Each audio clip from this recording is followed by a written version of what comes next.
అందరికీ నమస్కారం. నా పేరు అర్చన. ఈరోజు కథ 'నా గుండె చప్పుడు నువ్వే' పార్ట్ 74. అంజలి ఈసారి కళ్ళు మొత్తంగా మూయడంతో బేబీ బేబీ అంటూ గట్టిగా పిలుస్తూ ఉంటాడు కంగారుతో కూడిన గొంతుతో.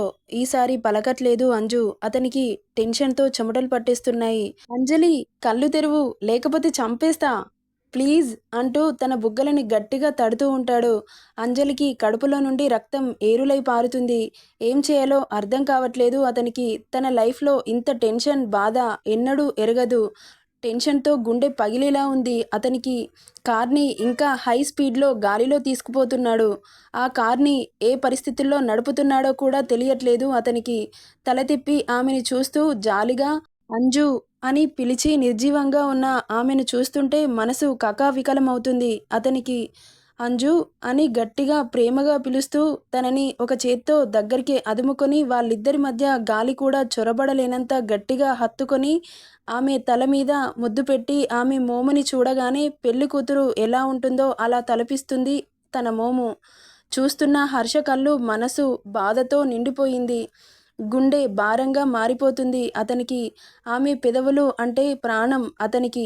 వాటిని చూస్తూ ఇంకా ఇంకా దుఃఖానికి లోనవుతున్నాడు. ఆమె పెదవుల మీద చిన్నగా పెదవులు ఆనించి ఆమెను గుండెలకు గట్టిగా అదిమి పట్టుకొని ఇంకో చేత్తో స్టీరింగ్ పట్టుకుంటాడు. బేబీ ఒక్కసారి కళ్ళు తెరవరా అంటూ అతడు ఆర్తిగా అడుగుతుంటే అవేవి ఆమె చెవికి చేరడం లేదు. ఆమెతో చేసిన గిల్లి గజ్జాలు అన్నీ ఒక్కోటి గుర్తుకొస్తుంటే అతనికి గుండె గుణపాలతో గుచ్చినట్లవుతుంది.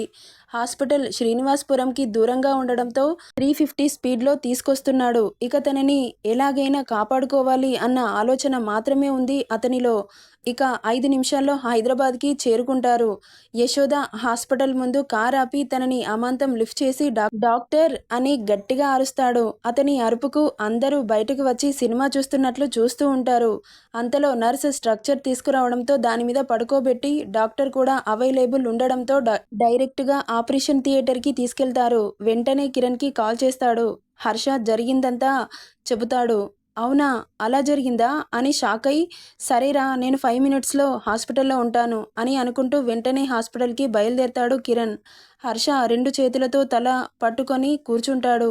ఎప్పుడు అంతలా బాధపడలేదు అతడు. బట్ ఫస్ట్ టైం వద్దన్న కళ్ళల్లో నుండి నీరు కారుతూ ఉంది. ఎంత ఓపికే నీకు. నేను నిన్ను ఎంతలా బాధ పెట్టినా ఏనాడు ఎదురు తిరగలేదు, గట్టిగా మాట్లాడలేదు. నా కోసం ప్రాణాలు ఇచ్చే అంత ఇష్టం పెట్టుకొని ఎందుకే ఇన్ని రోజులు నాకు దూరంగా ఉన్నావు? నన్ను చంపుకొని బ్రతికే అంత బాధ ఏమొచ్చింది నీకు అనుకుంటూ ఉండగా అంతలో కిరణ్ రావడంతో ఎలా ఉందిరా అంజుకి అని అడుగుతాడు కంగారుగా. హర్షని చూసిన కిరణ్ ఏంట్రా నువ్వు కంటనీరు పెడుతున్నావా అంటూ షాక్ అవుతాడు. ఇప్పుడు తనతో ర్యాష్గా బిహేవ్ చేసే హర్ష తను కంటనీరు పెడుతుంటే తన మీద కోపంతో అలా చేస్తున్నావని అనుకున్నాం, కానీ నువ్వు కంటనీరు పెట్టుకునేంత ఇష్టం ఉంది అని తెలియదురా. ఎందుకురా తనంటే నీకు అంత ప్రాణం అంటున్న కిరణ్ మాటలకి ఎలాంటి రియాక్షన్ లేదు హర్షలో. హర్షని అలా ఎప్పుడూ చూడలేదు కిరణ్. వాళ్ళిద్దరూ పుట్టి పెరిగి ఇన్నేళ్ళవుతున్నా కానీ ఏనాడు హర్ష ఫేస్లో ఇలాంటి ఎమోషన్స్ని ఎప్పుడు చూడని కిరణ్ షాక్కు గురవుతున్నాడు. అంజుకి అలా అయింది అని తెలిసిన కిరణ్కి కూడా చాలా బాధేస్తుంది. అది సరే కానీ అత్త ఎలా ఉంది అని అడుగుతాడు హర్ష. ఈ సిచ్యువేషన్లో కూడా అంజు వాళ్ళ ఫ్యామిలీ గురించి ఆలోచిస్తున్నాడని ఆశ్చర్యం వేసింది కిరణ్కి. అంజు కోసం తన ఇష్టాలను కూడా కష్టంగా కాకుండా ఇష్టంగా అడుగుతుంటే అయోమయంగా ఉంది కిరణ్కి. పర్వాలేదురా, బానే ఉంది. ఇన్హేలర్ చేశారు డాక్టర్. కాస్త ఆయాసం తగ్గింది. ఇంటికి తీసుకెళ్లాను. శ్వేతని ఆనంద్ని కూడా ఇంటికి తీసుకెళ్లాను. ఈ విషయం వాళ్లకు తెలియడానికి వీల్లేదు. అత్తయ్యకి హార్ట్ ప్రాబ్లం ఉంది. ఈ విషయం తెలిస్తే ఏదైనా ప్రాబ్లం అవుతుంది అనగానే సరేరా నేను ఎవరికీ చెప్పను. అంతలో డాక్టర్ బయటకు రావడంతో ఆతృతగా డాక్టర్ దగ్గరికి వెళ్తాడు హర్ష. ఎలా ఉంది డాక్టర్ అడుగుతాడు కంగారుగా. అబ్డోమెన్లో నైఫ్ లోపలికి గుచ్చడంతో బాగా బ్లడ్ పోయింది. అంతా క్లీన్ చేసి స్టిచెస్ వేశాం. బ్లడ్ కూడా ఎక్కించాం. ఒక 2 డేస్ అబ్జర్వేషన్లో పెట్టాలి. ఇంకా స్పృహలోకి రాలేదు. ఎప్పుడు వస్తుందో తెలీదు అని వెళ్తున్న డాక్టర్ని డాక్టర్ అని పిలుస్తాడు. మళ్ళీ తనకి ఎలాంటి ప్రాబ్లం లేదు కదా అడుగుతాడు టెన్షన్తో కూడిన గొంతుతో. ప్రాబ్లం లేదు అని చెప్పలేము. తన స్పృహలోకి వచ్చే వరకు వెయిట్ చేయాల్సిందే. ఇంకా చెప్పాలంటే బ్రతకడం 50-50. మీరు అన్నింటికీ ప్రిపేర్డ్‌గా ఉండడం బెటర్. ఎందుకంటే బ్లడ్ బాగా పోవడంతో తన హార్ట్‌కి చేరవలసిన బ్లడ్ అందకపోవడంతో హార్ట్ కూడా వీక్‌గా ఉంది. మన బాడీలో బ్లడ్ అనేది వెరీ ఇంపార్టెంట్. బ్రెయిన్‌కి కూడా బ్లడ్ సర్క్యులేషన్ కాస్త తగ్గడంతో ఆమె ఎప్పుడు కోమాలోకి వెళ్తుందో తెలీదు.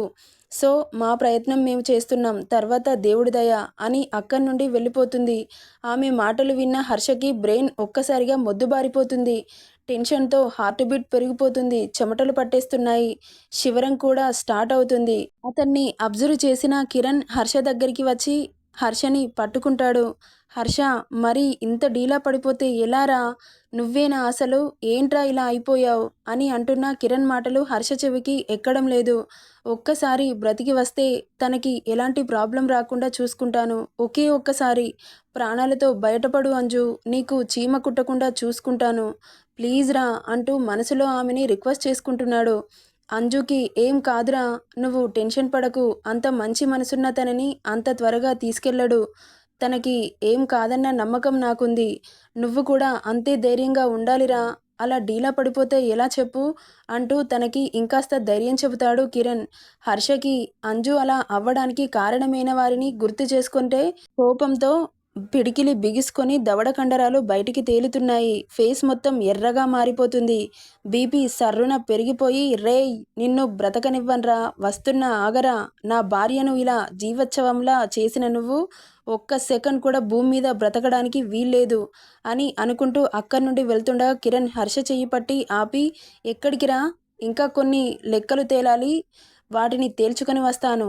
నువ్వు తనకి తోడుగా ఉండు. నేను ఇప్పుడే వస్తాను. ఏదైనా ఉంటే నాకు ఇన్ఫార్మ్ చెయ్యి అనగానే, ఇప్పుడు అవసరమారా?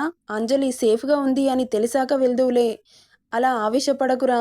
నీ ఆవేశమే ఇక్కడ వరకు వచ్చింది అంటూ గట్టిగా అనగానే, నా ప్రాణాన్ని ఇలా జీవోత్సవంలో చేసిన వాడిని ఎలా బ్రతకనిస్తాను?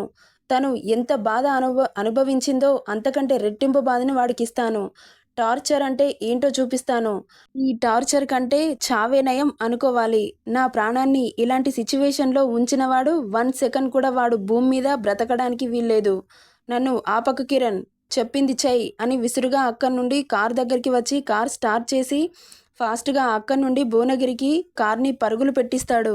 వాడు ఫామ్ హౌస్‌లో ఉన్నాడని రాజు ద్వారా తెలుసుకొని అటుగా పరుగులు పెట్టిస్తాడు. గంటలో వాడి ఫామ్ హౌస్ ముందు కార్ ఆపి డోర్‌ని కాల్తో తన్ని ఫాస్ట్‌గా దిగి లోపలికి వెళ్తుండగా, ఏయ్ ఎవడ్రా నువ్వు అంటారు కిరాయి రౌడీలు. బాబు ఫ్రస్ట్రేషన్ పీక్స్‌లో ఉండి చేతికి దొరికిన వాడిని దొరికినట్లు ఫట్ ఫట్ మని పంచులు విసిరి డోర్‌ని దడేల్న ఒక తన్ను తంతాడు. ఆ డోర్ పోయి ఎమ్మెల్యే పిఏతో ఏకాంతంగా రాసలీలలు జరుపుతున్న వాడి రూమ్‌లో పడుతుంది. డోర్ పడగానే ఒక్కసారిగా ఆ సౌండ్‌కి వాళ్ళిద్దరి గుండె ఆగిపోతుంది. ఫాస్ట్‌గా అక్కడి నుండి లేచి టవల్ చుట్టుకొని ఎవడ్రా నువ్వు అనుకుంటా బయటకు వస్తుంటే 6 అడుగుల పర్సనాలిటీ పిచ్చ యాటిట్యూడ్‌తో షర్ట్ స్లీవ్స్ మడుస్తూ అతని షర్ట్ బటన్స్ రౌడీలని కొట్టడం వల్ల ఊడిపోయి జిమ్ బాడీ కావడం వల్ల క్లియర్‌గా అతని చెస్ట్ బయటకు కనబడుతుంటే వాడి గుండెల్లో రైళ్లు పరిగెడుతున్నాయి. అక్కడున్న వాడి పిఏ మెల్లగా జారుకుంటుంది. అతను ఒక్కో అడుగు వేస్తుంటే భయంతో వాడి గుండె జారిపోతుంది. అతని కళ్ళు చూస్తుంటే ఆకలితో ఉన్న సింహం వేటాడడానికి వచ్చినట్లు అనిపిస్తుంది వాడికి. హర్ష ఒక్కో అడుగు ముందుకు వేస్తుంటే వాడు భయంతో వెనుకకు వేస్తున్నాడు. అలాగే ముందుకు వెళ్తుండగా వెనుక గోడ అడ్డు రావడంతో గోడకు అతుక్కుపోతాడు వాడు. ఏంట్రా ఆడంగి వెధవలాగా ఒక ఆడదానితో కులుకుతున్నావా? నిన్నేంట్రా ఓ ఎగిరెగిరి పడ్డావు? ఇప్పుడు మాట్లాడరా. చేతగానుడిలాగా నా మీదకి రౌడీలను పంపడం కాదురా, నాతో తలపడు. 50 మందిని కాదు, నీ దగ్గర ఉన్న కిరాయి రౌడీలని అందరినీ ఎంతమంది ఉంటే అంతమందిని పంపించు. చూపిస్తా నా ప్రతాపం. నీలాగా పందుల గుంపును వేసుకొచ్చే రకాని కాదు. సింహంలా ఒక్కన్నే ఎదిరించే దమ్ము ధైర్యం ఉంది. నా గుండె బలానికి సరితూగే మనిషిని పంపరా, చూపిస్తా నా గుండె బలం ఎంతుందో. కిరాయి నా కొడుకుల్ని వేసుకొని ఎన్ని రోజులు తిరుగుతావు అంటూ వాడి మీదకి వస్తున్న హర్ష వెనుక నుండి రాడ్తో కొట్టబోతుండగా అది పసిగట్టిన హర్ష టక్కున వెనుకకు తిరిగి ఆ రాడ్ తీసుకొని వాడి తల మీద ఒక్కటిస్తాడు. ఆ కిరాయి రౌడీ అక్కడే కుప్పకూలిపోతాడు. ఎదురుగా ఉన్న ఎమ్మెల్యేని వాడి పీక పట్టుకొని పైకి లేపి, నన్ను కెలికావు కదా, నీకు టార్చర్ అంటే ఏంటో చూపిస్తా.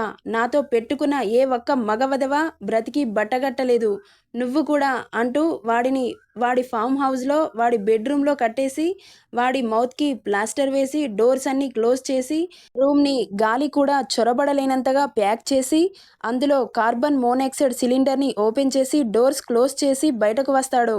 వాడు ఎవరితో కాంటాక్ట్ అవ్వకుండా వాడి మొబైల్ని తీసుకొని వాడి దగ్గర ఎలాంటి థింగ్స్ లేకుండా చేసి బయటకు వస్తాడు.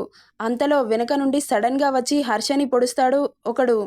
ఇక్కడ అదే టైంకి అంజు పల్స్ రేట్ మెల్లగా పడిపోతుండడంతో శ్వాస ఎక్కువగా తీసుకుంటూ ఉండగా డాక్టర్ వెంటనే అంజు దగ్గరికి వచ్చి, అయ్యో ఈ అమ్మాయి పల్స్ రేట్ మెల్లగా పడిపోతుంది, హార్ట్ బీట్ కూడా ఆగిపోతుంది అనగా త్వరగా సిపిఆర్ ట్రీట్మెంట్ స్టార్ట్ చేస్తారు. ఈ ఇన్ఫర్మేషన్ మొత్తం కిరణ్కి పాస్ చేస్తారు డాక్టర్స్. కిరణ్ వెంటనే హర్షకి కాల్ చేస్తాడు.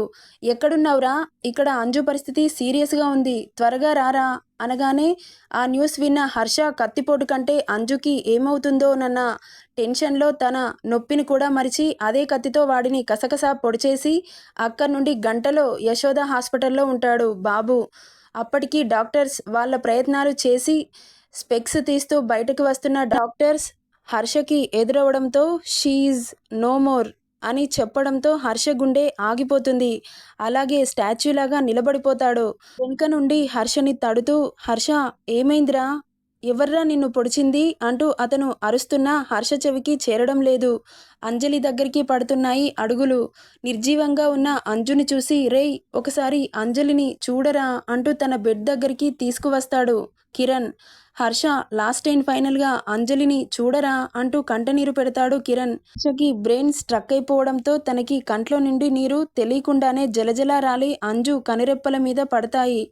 పతి రాకతో తన కన్నీటి స్పర్శకి కనుగుడ్లు చిన్నగా కదుపుతుండడం అబ్జర్వ్ చేస్తాడు కిరణ్. పోయిన ప్రాణం తిరిగొచ్చినట్లు అవుతుంది కిరణ్కి. వెంటనే హర్ష కదులుతుంది చూడరా అంటూ ఆతృతగా చెప్పి అక్కడి నుండి ఫాస్ట్గా డాక్టర్ దగ్గరికి పరిగెత్తుకుంటూ వెళ్తాడు. డాక్టర్ అని తన అరుపుకి పరిగెత్తుకుంటూ వస్తారు డాక్టర్స్. ఏంటి బాబు అంటూ అడగగానే మా చెల్లి చచ్చిపోలేదు, తన కళ్ళు కదులుతున్నాయి అంటూ ఆతృతగా వాళ్ళని తీసుకొని వస్తాడు. నెక్స్ట్ ఏం జరుగుతుందో నెక్స్ట్ పార్ట్లో చూద్దాం. ఈ స్టోరీ నచ్చితే లైక్ చేయండి, షేర్ చేయండి, సబ్స్క్రైబ్ చేసుకోండి friends. Thank you for listening.